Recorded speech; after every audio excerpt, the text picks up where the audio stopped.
भविष्य के सभी अध्यापक साथियों का डी.के. गुप्ता यूट्यूब चैनल पर हार्दिक स्वागत है। दोस्तों, मैं हूं आपका योगेश सर और आपको पता है हिंदी पेडागोजी का आपका कोर्स चल रहा है। हिंदी पेडागोजी में अभी हम भाषा कौशल को पढ़ रहे हैं। जैसे 4 भाषा कौशल होते हैं ना, सुनना, बोलना, पढ़ना, लिखना। तो चारों भाषा कौशल में हम इससे पहले वीडियो में 2 भाषाई कौशलों को हम डिस्कस कर चुके हैं। बाकी के पठन कौशल और लेखन कौशल को हम इस वीडियो में डिस्कस करेंगे। मैं आपको बता देता हूं, बहुत सारे स्टूडेंट यहाँ पर नए हैं। तो सोमवार, मंगलवार और बुधवार हफ्ते में 3 दिन हम पढ़ते हैं हिंदी। बाकी के हफ्ते के जो दिन हैं वहां पर हम एसएसटी पढ़ते हैं। तो चलिए शुरुआत करते हैं। भाषाई 2 कौशल बचे हैं, उनको पढ़ते हैं। और इस हफ्ते तक जो भी आपका सोमवार मंगलवार आएगा वहां पर आपका हिंदी पेडागोजी का कोर्स खत्म हो जाएगा, है ना। तो देखते हैं इसके बाद क्या शुरू करना है। आपकी एसएसटी चलने देनी है या फिर ग्रामर शुरू करनी है ना, उसमें देखेंगे आगे। चलिए सबसे पहले पठन कौशल की बात कर लेते हैं। पठन कौशल यानी कि पढ़ने का कौशल। तो क्या होता है इस पढ़ने के कौशल में? तो जो व्यक्ति पढ़ना सीख जाता है यानी कि पठन कौशल, उसमें पठन कौशल की क्षमता का उसमें विकास हो गया। अब पठन कौशल केवल पढ़ना को नहीं कहते। कोई भी शब्द, कोई भी पूरा वाक्य आप पढ़ रहे हैं, उसका जब तक आपको अर्थ समझ में नहीं आएगा, जब तक उसका आप अर्थ ग्रहण नहीं करोगे, तब तक वो पढ़ना नहीं होता। ये चीज आप याद रखेंगे। और एक डेफिनेशन यहाँ पर लिखी गई है कि पठन कौशल का अर्थ है भाषा की लिपि को पहचान कर उच्चारित करना। जैसे जो भाषा की हिंदी की देवनागरी लिपि लिखी है, मैं अभी इसको पढ़ रहा हूं तो इस लिपि को मैंने पहचान लिया है और इसका उच्चारण में कर रहा हूं और इसका अर्थ भी मुझे समझ में आ रहा है। तो इन सब को बोलेंगे पठन कौशल। अगर मुझे यहाँ पर कुछ लिखा है, मैंने मान लीजिए ये वाली लाइन मैंने पढ़ी, मुझे समझ में नहीं आई, इसका मतलब ये पढ़ना नहीं हुआ, है ना, जब तक उसका अर्थ ग्रहण नहीं कर लेते हम लोग। चलिए यहाँ पर आपको पठन कौशल समझ में आ गया। कोई भी है, भाषा की लिपि है, उसको पहचान कर उसका उच्चारण करना और उसका अर्थ समझ लेना क्या है? पठन कौशल है। अब ये कितने तरह का होता है पठन कौशल? पठन कौशल के भी प्रकार होते हैं। एक होता है दोस्तों, पहला है सस्वर पठन। सस्वर पठन का मतलब ये होता है कि स्वर सहित पढ़ते हुए अर्थ ग्रहण करना सस्वर पठन कहलाता है। जैसे मान लीजिए कोई भी चीज आप पढ़ रहे हैं, मान लीजिए ये लाइन में मैं पढ़ रहा हूं तो स्वर सहित मैं इसको पढ़ रहा हूं, यानी कि जैसे लिखी है वैसी पढ़ रहा हूं और इसका अर्थ मुझको समझ में आ रहा है। ये हो गया आपका सस्वर पठन। यह पठन की प्रारंभिक अवस्था होती है। वर्णमाला की लिपिबद्ध वर्णों की पहचान सस्वर पठन द्वारा ही कराई जाती है। जो वर्णमाला है उनकी जो लिपिबद्ध वर्ड हैं, वर्णमाला के जितने भी वर्ड हैं, उनको सस्वर पठन के माध्यम से ही पढ़ाया जाता है ना। तो ये होता है आपका सस्वर पठन। अब जब मैं ये सस्वर पठन करूंगा तो इसके कुछ गुण होंगे, है ना, इसके भी तो कुछ गुण होंगे। जैसे सस्वर पठन भावानुकूल करना चाहिए।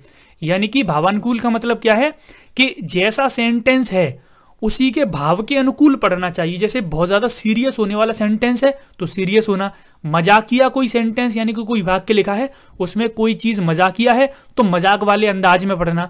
तो भावानुकूल पढ़ना चाहिए, उसी को सस्वर पठन कहते हैं, है ना। और क्या है, सस्वर पठन करते समय विराम चिन्हों का प्रयोग करना चाहिए। यानी कि हमें पता होना चाहिए कि कहां पर हमें रुकना है, कहां पर कम रुकना है, कहां पर ज्यादा रुकना है। यानी कि विराम चिन्हों का प्रयोग भी आपको आना चाहिए, तभी आपका सस्वर पठन कहलाएगा। आगे है सस्वर पठन करते समय शुद्धता एवं स्पष्टता का ध्यान रखना है आपको, है ना। जो भी आप पढ़ रहे हैं वो आपको गलत नहीं पढ़ना है, आपको सही पढ़ना है, शुद्ध एवं स्पष्ट, सामने वाले को समझ में या फिर खुद को समझ में आए, है ना। सस्वर पठन वही उसी को बोलेंगे। और जब आप सस्वर पठन करोगे तो आपके अंदर आत्मविश्वास भी होना चाहिए। तो ये जो सारे गुण हैं, ये सारे गुण सस्वर पठन के हैं। यानी कि ये गुण अगर किसी में पाए जाते हैं तो क्या है, वो सस्वर पठन कहलाएगा। पढ़ते समय ये सारे गुण हैं तो सस्वर पठन कहलाएगा।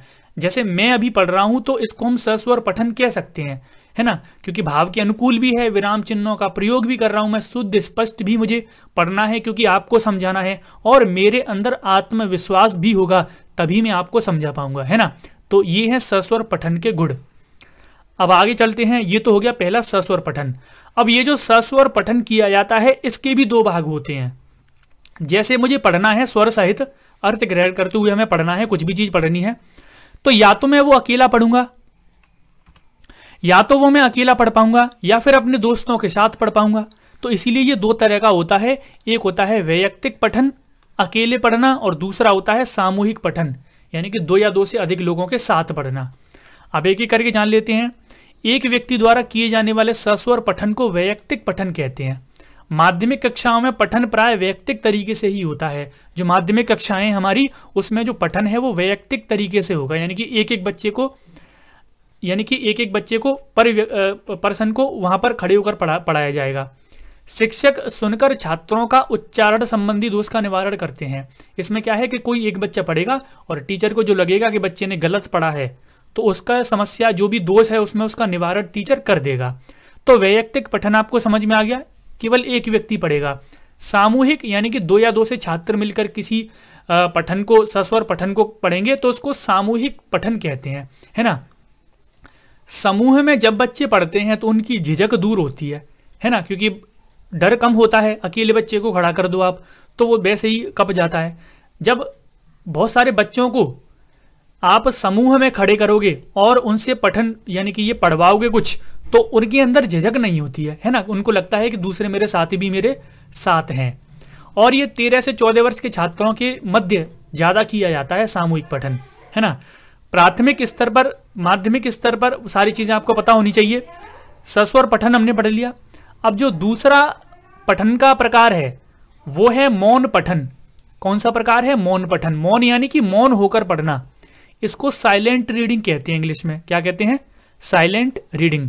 अब मौन रहकर यानी कि चुपचाप पढ़ना, तो लिखित सामग्री को चुपचाप बिना आवाज निकाले पढ़ना मौन पठन कहलाता है ना। लिखित जो भी सामग्री है आप पढ़ रहे हो उसको बिना आवाज निकाले पढ़ना है आपको, वो क्या हो गया? आपका मौन पठन हो गया। अब भाई जब आप पढ़ते हो तो एक तो आवाज कर करके पढ़ते हो, जैसे मैं बोल रहा हूं तो मैं जो भी पढ़ रहा हूं आवाज कर करके पढ़ रहा हूं। मैं इसको मन ही मन में चुपचाप भी तो पढ़ सकता हूं। पेपर की जब तैयारी करते हैं छात्र तो एक उनका स्टडी रूम होता है, वहां पर वो चिल्ला चिल्ला कर थोड़ी पढ़ते हैं, मौन पठन पढ़ते हैं। तो पढ़ने का ये दूसरा भी तो तरीका हो गया ना। इसमें होता क्या है? कम थकान होती है, ये इसकी विशेषता है, कम थकान होती है। ये इससे अनुशासन बना रहता है कक्षा में क्या है? अनुशासन बना रहता है। सब बच्चों से बोल दिया जाए कि सारे बच्चे अपना अपना बुक निकालो और चैप्टर नंबर 2 पढ़ना शुरू करो और चुपचाप अपना पढ़ते रहो, है ना। तो मान लीजिए सस्वर यानी कि बोल बोल कर अगर वो पढ़ेंगे तो अनुशासन नहीं रहेगा, कक्षा में शोर होगा। और वो अपना मन ही मन में सारे बच्चे एक साथ पढ़ेंगे तो क्या है? कक्षा में अनुशासन बना रहेगा, कोई भी शोर शराबा नहीं होगा, है ना। तो ये मौन पठन की विशेषता है। अब इसके कुछ उद्देश्य हैं कि मौन पठन क्यों करवाया जाता है। जब हम बिना बोले चुपचाप पढ़ते हैं तो क्यों पढ़ते हैं? पठित सामग्री के केंद्रीय भाव को समझने के लिए। जो भी सामग्री हम पढ़ रहे हैं, जो भी टॉपिक हम पढ़ रहे हैं, उसका केंद्रीय भाव यानी सेंट्रल आइडिया क्या है, क्या वो बोलना चाह रहा है। जैसे रीडिंग कॉम्प्रिहेंशन आता है आपके एग्जाम में, भाषा दोनों भाषाओं लैंग्वेज 1 और लैंग्वेज 2 में दोनों में आता है ना। रीडिंग कॉम्प्रिहेंशन 15 क्वेश्चन आते हैं, तो वहां आप उसको बड़ी आराम से पढ़ते हो कक्षा में। उसमें जो आपका सेंटर है वहां पर जो रूम होगा आपका एग्जामिनेशन रूम, वहां पर आप उसको बड़े आराम से पढ़ोगे। आप समझने के लिए इसका केंद्रीय भाव क्या है, किसके ऊपर डिपेंड है ये पैराग्राफ, है ना, तभी तो उससे संबंधित प्रश्नों को कर पाओगे। पठित सामग्री का निष्कर्ष निकालना, जो भी आपने सामग्री पढ़ी है उसका निष्कर्ष क्या निकला, उसके लिए भी आप मौन पठन का प्रयोग करोगे। तो आप यहां पर इसको याद कर लीजिए, ये मौन पठन के उद्देश्य है ना। तो ये इंपॉर्टेंट है, यहीं से प्रश्न आपके एग्जाम में बनते हैं। मौन पठन का क्या उद्देश्य है कि केंद्रीय भाव को समझना जो भी आप पढ़ रहे हो, और उसका निष्कर्ष निकाल पाना। ये किसकी विशेषताएं हैं? ये मौन पठन की विशेषताएं हैं, है ना। आप याद रखोगे, 2 पठन हो गए, सस्वर पठन और मौन पठन। अब मौन पठन के भी वेद होते हैं। जैसे सस्वर पठन के 2 वेद होते हैं, वैयक्तिक और सामूहिक, ऐसे ही मौन पठन के भी 2 प्रकार होते हैं, गंभीर पठन और द्रुत पठन। जब आप गंभीर होकर पढ़ते हो, जैसे मान लीजिए आप मौन पठन कर रहे हो, आवाज नहीं करनी है, ठीक है, तो वहां पर एक तो यह है कि गंभीर मुद्रा में आकर आप एक चीज को पढ़ रहे हो, और द्रुत पठन यानी कि बहुत ज्यादा स्पीड में आप चीजों को पढ़ रहे हो। तो वो 2 तरीके हो गए ना पढ़ने के। अब गंभीर पठन क्यों होता है, द्रुत पठन क्यों होता है, इसको आप याद कर लीजिए, ये बहुत ज्यादा इंपॉर्टेंट है। ये जो मैं आपको आगे पॉइंट्स बताऊंगा ये बहुत ज्यादा इंपॉर्टेंट है, एग्जाम में यहीं से प्रश्न आते हैं। देखो, गंभीर पठन क्यों किया जाता है? भाषा पर अधिकार करने के लिए, इसको याद कर लीजिए, भाषा पर अधिकार करने के लिए गंभीर पठन किया जाता है। विषय वस्तु पर अधिकार करने के लिए, जो भी आप पढ़ रहे हैं उस पर अधिकार करने के लिए गंभीर पठन कराया जाता है। नवीन सूचना एकत्रित करने के लिए, केंद्रीय भाव को समझने या फिर उसकी खोज करने के लिए क्या है, गंभीर पठन कराया जाता है। तो आप याद रखेंगे गंभीर पठन से क्या होता है, भाषा पर अधिकार, विषय वस्तु पर अधिकार, नवीन सूचनाएं प्राप्त होती हैं और उसके जो भी आप विषय वस्तु पढ़ रहे हैं उसका केंद्रीय भाव, सेंट्रल आइडिया आपको पता लगता है ना। तो ये हो गया गंभीर पठन। द्रुत पठन कहते हैं स्पीड में जो भी आप पढ़ रहे हैं, बहुत तेजी से आप पढ़ते जा रहे हैं, तो वो कब होता है, स्पीड में आप कब पढ़ते हो, सीखी हुई भाषा पर अभ्यास करने के लिए। आपने कोई पैराग्राफ पहले पढ़ा है, क्वेश्चन आपको याद है, दोबारा आप उसको रिवाइज कर रहे हो, तो वहां पर आपकी स्पीड अपने आप बढ़ जाती है ना। अभ्यास करने के लिए द्रुत पठन होता है। आनंद के लिए, आपको मजा आ रहा है जल्दी जल्दी पढ़ने में, है ना। खाली समय का सदुपयोग करने के लिए आप जल्दी जल्दी पढ़ सकते हैं। साहित्य से परिचय प्राप्त करने के लिए आप पढ़ सकते हैं। जैसे आपने कोई भी बुक देखी, उसमें आपने देखना चाहिए कौन सी किस तरह की लैंग्वेज इसमें लिखी है, कोई टफ है हिंदी की लैंग्वेज या फिर सरल है, जल्दी जल्दी जल्दी आपने पढ़ लिया तो परिचय हो जाएगा आपको साहित्य से, है ना। उसके लिए आप द्रुत पठन करते हैं। तो दोस्तों इसको जरूर याद कर लेना, बहुत ज्यादा इंपॉर्टेंट है, गंभीर पठन और द्रुत पठन, है ना। चलिए आगे देख लेते हैं। पठन के आधार, किन किन आधारों पर पठन यानी कि पढ़ना किया जाता है। अब दो आधारों पर किया जाएगा। एक तो यह है पठन की मुद्रा, कि आप किस मुद्रा में पठन कर रहे हैं, किस मुद्रा में कुछ भी पढ़ रहे हैं, या फिर उसकी शैली क्या है ना, किस तरीके से पढ़ रहे हैं आप। तो दो चीजें हैं। पठन मुद्रा का मतलब यह है कि आप बैठकर पढ़ रहे हैं, खड़े होकर पढ़ रहे हैं, उसका तरीका क्या है। पठन जो भी सामग्री है, जो भी पुस्तक है, उसको हाथ में ग्रहण करने की जो रीति एवं भावानुसार हाथ पैर आदि का संचालन, किस तरह आप उसको पकड़ रहे हैं, उसमें जो सामग्री उसको आप समझ रहे हैं कि नहीं समझ रहे हैं, किस हिसाब से सीधे हाथ में पकड़े हैं उसको, दाएं हाथ में पकड़े हैं या फिर बाएं हाथ में पकड़े हैं, कैसे खड़े हैं, कैसे बैठे हैं, ये तो है पठन मुद्रा। जब भी आप पढ़ेंगे तो इन सब चीजों की आवश्यकता होगी। पठन शैली क्या होती है कि भावानुसार उचित आरोह अवरोह के साथ पढ़ना, उसको आप पठन शैली कहते हैं, है ना। यहां पर पठन शैली में क्या है कि पठन शैली कैसी होती है हमारी, वो मैं आपको बताता हूं। देखिए, पुस्तक के पाठ को पढ़ते समय बाएं हाथ में पुस्तक को इस प्रकार बीच में पकड़ना चाहिए, जैसे बाएं हाथ में अपने पुस्तक को पकड़िए और हाथ क्या है आपके बीच में होना चाहिए, ऊपर उसके मोड़ पर बीच के बाएं हाथ का अंगूठा आ जाए, है ना, इस तरह से आपको पकड़ना है। दूसरा हाथ भाभा व्यक्ति के लिए खुला रहता है, जैसे दूसरा हाथ खुला रहता है ना, आप पढ़ रहे हो, जैसे आप उसमें देखते जाते हो, टिक लगाना है, आपको कुछ लिखना है, तो वो जो तरीका है उसको बोलते हैं पठन शैली, है ना। तो ये आधार हैं पढ़ने के। एक पठन मुद्रा आपकी कैसी होनी चाहिए, पठन शैली आपकी कैसी होनी चाहिए।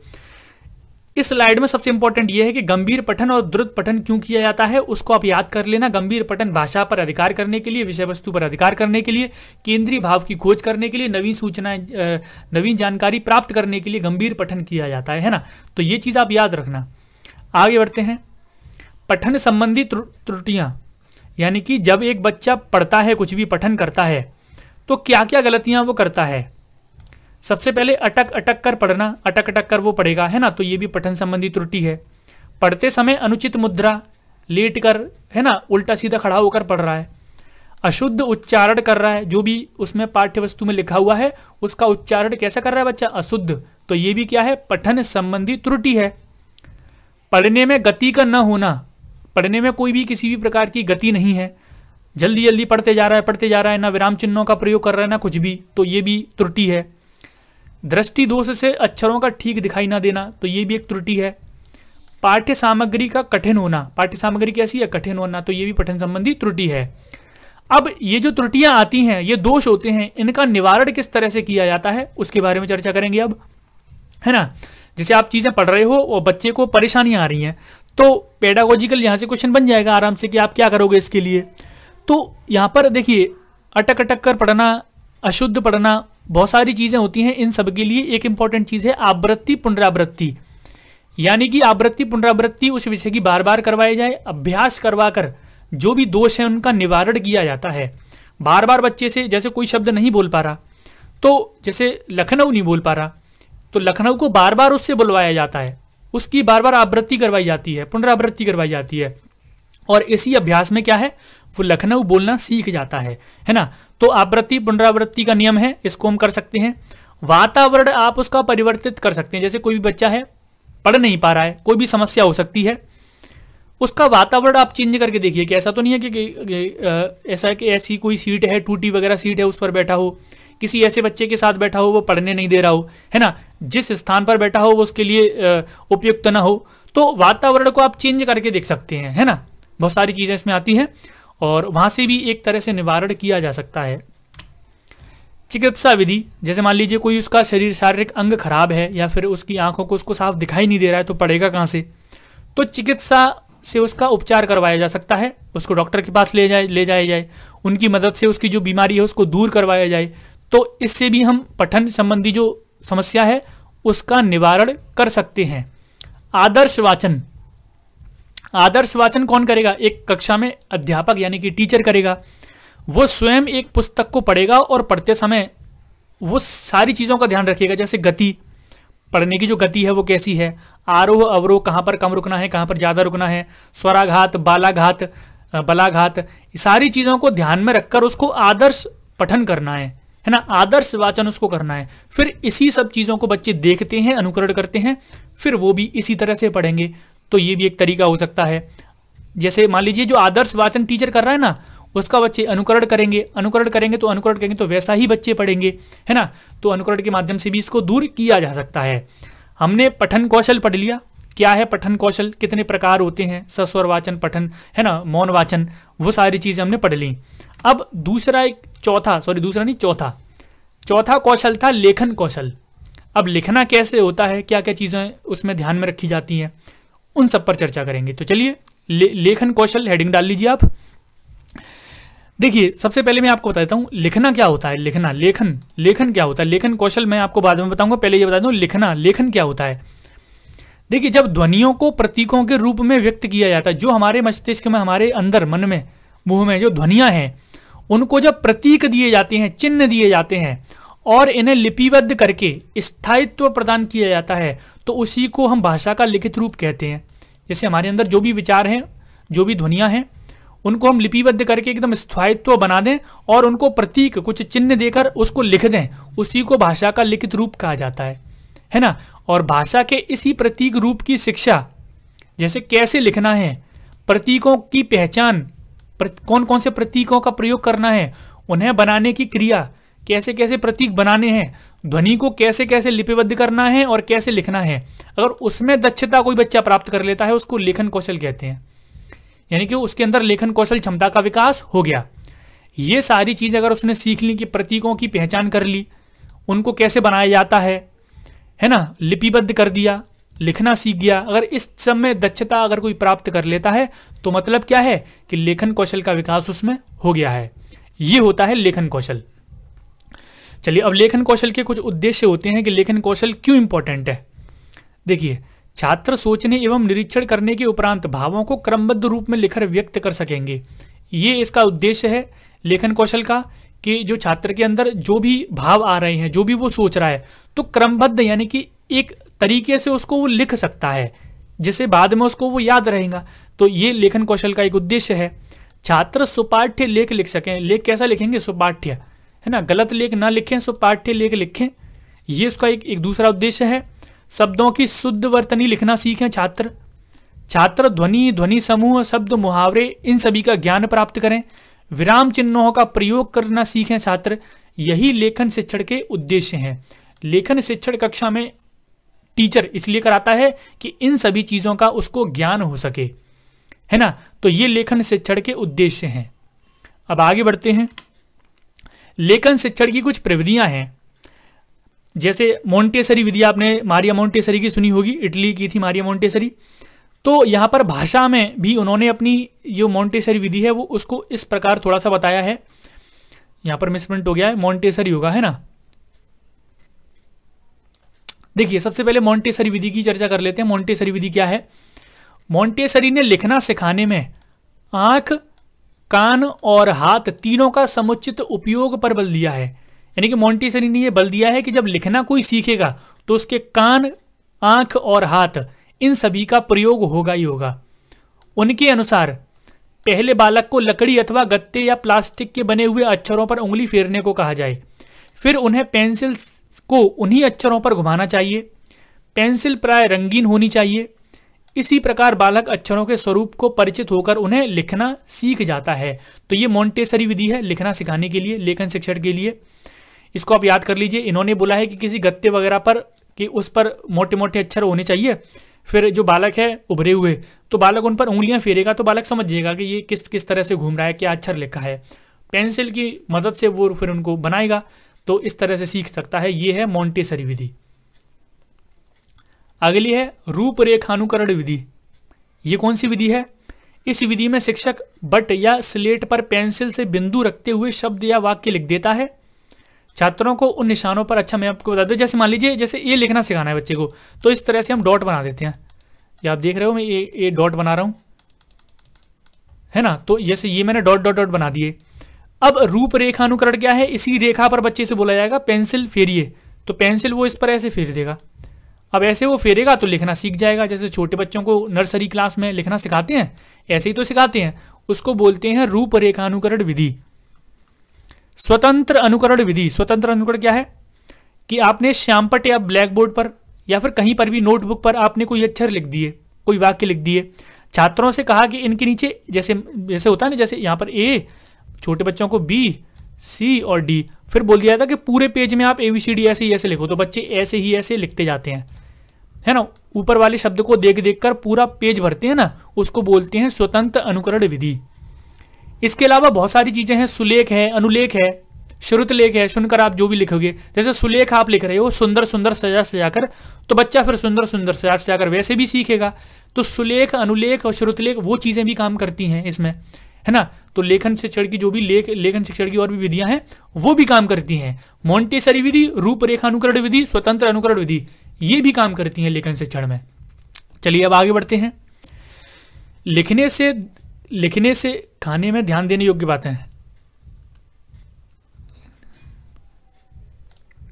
यहां पर है लिखने को सिखाने में। लिखने को सिखाने में जैसे लिखने, आप बच्चों को लिखना सिखा रहे हैं तो किन किन बातों का ध्यान दिया जाएगा, वो सारी चीजें हैं, है ना। जब भी आपको लेखन शिक्षण बच्चों से करवा रहे हैं, आप उनको बता रहे हैं कि कैसे कैसे लिखा जाए, तो कुछ बातें हैं जिनका ध्यान आपको देना पड़ता है। बैठने का ढंग, किस तरह से एक टेबल पर, चेयर पर बैठा जाता है, वो सारी चीजें आप ढंग सिखाएंगे पहले, क्योंकि बच्चा पहले बैठना नहीं सीखेगा तो लिख नहीं पाएगा, है ना। अभ्यास पुस्तिका से आंखों की दूरी, तो ऐसा बोला जाता है कि लगभग 1 फुट, क्या 1 फुट दूरी होनी चाहिए। जब बच्चा कुछ भी लिख रहा है, पढ़ रहा है, कुछ भी कर रहा है, तो 1 फुट की दूरी वहां पर होनी चाहिए। कलम पकड़ने की विधि, आप उसको सबसे पहले पेंसिल या फिर जो भी है कलम, उसको पकड़ना सिखाइए कि कैसे पकड़ते हैं, 3 उंगलियों का प्रयोग करते हैं, कैसे करते हैं वो आपको सिखाइए, है ना। तो ये ध्यान देने योग्य बात है। उपयुक्त वातावरण वहां पर होना चाहिए, अच्छे से बैठकर अच्छे वातावरण में वो लिखे। ऐसा नहीं है कि कहीं पर वो बैठा है और बराबर में मशीन चल रही है, उसकी एकदम तेज तेज तेज तेज आवाज आ रही है ना, तो ऐसा भी नहीं हो चाहिए। सुडौल अक्षर, जो भी वो लिख रहा है उसके अक्षरों पर ध्यान दें टीचर, कि सुडौल अक्षर होने चाहिए, एकदम देखने में ठीक ठाक लगे, समझ में आए, है ना, बड़े बड़े अक्षर होने चाहिए। शिरोरेखा, शिरोरेखा जो भी होती है, जैसे कोई भी वो लिखते हैं, तो जैसे यहाँ पर कुछ भी लिख रहे हैं, राम लिख रहे हैं, तो ऊपर जो मैंने खींची है ये शिरोरेखा है। तो ये शिरोरेखा जो है, इस पर भी ध्यान देना चाहिए कि किन किन अक्षरों के ऊपर ये नहीं चढ़ती है, किन किन अक्षरों के ऊपर चढ़ती है ना। जैसे ये शब्द देखिए प्रवाहशीलता, तो देखिए भा के ऊपर पूरी नहीं है, आधी है, तो ये शिरोरेखा का ज्ञान भी बच्चों को बताइए, उनसे ज्यादा अभ्यास करवाइए। जब आप उनको लिखना सिखा रहे हैं तो ज्यादा से ज्यादा अभ्यास करवाइए, उससे वो लिखना और ज्यादा सीखेंगे। चलिए अब लेखन से चढ़ के गुण कैसे होने चाहिए, नहीं लेखन आपने लिखना सीख लिया है और वो आपका जो लेखन है वो कैसा होना चाहिए, चलिए इस पर बात कर लेते हैं। सुंदर होने चाहिए, स्पष्ट होना चाहिए और सुडौल होना चाहिए, है ना। सुंदर होना चाहिए यानी कि देखने में ठीक ठाक लगे, ऐसा नहीं है कि राइटिंग ऐसी बिल्कुल बकवासी राइटिंग लिखवा दी, देखने में ही अच्छा नहीं लग रहा। स्पष्ट होना चाहिए, जो भी लिखा है वो समझ में आना चाहिए पढ़ के कि क्या लिखा है। सुडौल होना चाहिए यानी कि जो अक्षर हैं वो कैसे होने चाहिए, बड़े बड़े एकदम उभरे हुए होने चाहिए, और इसमें भी प्रवाहशीलता होनी चाहिए, क्रमबद्धता होनी चाहिए। ऐसा नहीं है कुछ भी आगे पीछे लिख रहे हैं, क्रमबद्धता होनी चाहिए, प्रवाहशीलता होनी चाहिए कि जब भी आप कुछ भी लिख रहे हैं तो उसमें एक प्रवाहशीलता आपको दिखाई दे। तो ये लेखन शिक्षण के गुण हैं। अब दोस्तों यहां पर हमने 2 जो भी भाषा कौशल हैं वो और पढ़ लिए हैं। इसके बाद आपके 2 चैप्टर और शायद बचे हैं, 2 से 3 चैप्टर हैं, छोटे छोटे हैं वो, और भी ज्यादा छोटे छोटे हैं। 3 दिन में आपके वो तीनों के तीनों खत्म हो जाएंगे। और इसके बाद हम देखते हैं SST ही चलने दें या फिर कुछ और शुरू करें, आपका ग्रामर शुरू करें, है ना। यहाँ पर आपका भाषाई कौशल वाला जो चैप्टर है 6th चैप्टर, और ये लेक्चर नंबर कौन सा था, 7th कंप्लीट हो गया है। उम्मीद करता हूँ ये वीडियो आपको पसंद ज़रूर आई होगी। इसको लाइक करना है, आपको शेयर करना है, पहली बार है तो चैनल को सब्सक्राइब कर लेना है, बेल आइकन को ऑल पर सेट कर लेना है। मिलते हैं आपसे कल शाम को 8 बजे इसी समय नेक्स्ट वीडियो में। आज के लिए इतना ही, धन्यवाद।